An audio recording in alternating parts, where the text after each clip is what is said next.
We're here at Ludwig Field on the campus of the University of Maryland. The temperature soared to the mid-60s today, just a few miles away from our nation's capital. The Siena women's soccer program just finished up making its final preparations for its NCAA Tournament debut, which will be a little over 24 hours from now against Georgetown University. The Saints trying to make MAC history, become the first program in the history of the conference to win a game in the NCAA Women's Soccer Tournament. We had a chance to catch up with the Saints a little bit earlier on to find out how those final preparations went, get their thoughts on the Georgetown Hoyas. We're joined now by head women's soccer coach Steve Karbowski, and last time we talked to you, Coach, you didn't know much about your first round opponent, Georgetown. What have you learned since then? Well, they're going to be a very good team, probably maybe the best team that we've played this year. They have several dynamic offensive players that are going to be very tough to deal with. Good size, very organized. Sounds like they'll be a possession type of team, which is fine by us. We prefer to play against that. Okay, now your program has made some history already this year. You'll be trying to make more history tomorrow. No MAC teams ever won an NCAA women's soccer match. What's it going to take for that to happen tomorrow? Yeah, it's good motivation. We did mention that to the team. It's going to take a great effort. It's going to take a really close to perfect game. We're going to have to defend very well. We're going to have to take advantage of our scoring chances. Doesn't feel like there'll be a lot of scoring chances, but we've been able to get them against any opponent that we've played. We stressed our set plays, and I think execution on those might give us a good opportunity to get a goal. Now you mentioned defense. The defense doesn't get a lot of attention. You have a lot of good finishers. In fact, the only team in the country with 3 girls with 10 goals or more. But the defense has really come together the last 4 games. Only allowed 3 goals, 1 a late goal to Marist, even with the loss of Shannon and Samantha. Why do you think that is, and what's been the key to the defense? All year long we've had a lot of depth among the team, and there's been 15, 16 players that have started games, and that's really showing through now. We really miss Shannon and Sam in the back.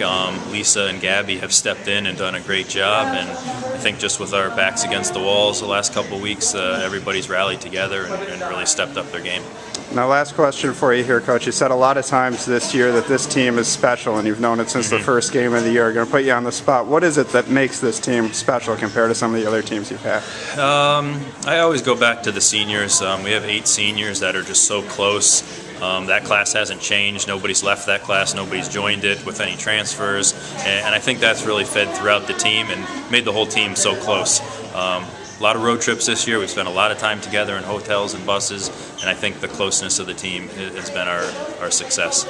All right, well, congratulations on a great year already, Coach, and we hope to be talking to you some more this weekend. All right, sounds good. We're here with senior left back Jenna Placke, and Jenna, it's been 4 years for you, but was it worth the wait to make it here to the NCAA tournament? It was definitely worth the wait. It's awesome being my senior year, getting here and experiencing everything, playing against these great teams. It's awesome. Now, a lot of attention's gone to your offense the last few weeks, and deservedly so. You have a lot of good scorers for sure, but the defense has really rallied. The last 4 games, you've only allowed 3 goals. 1 was a late goal to Marist, even.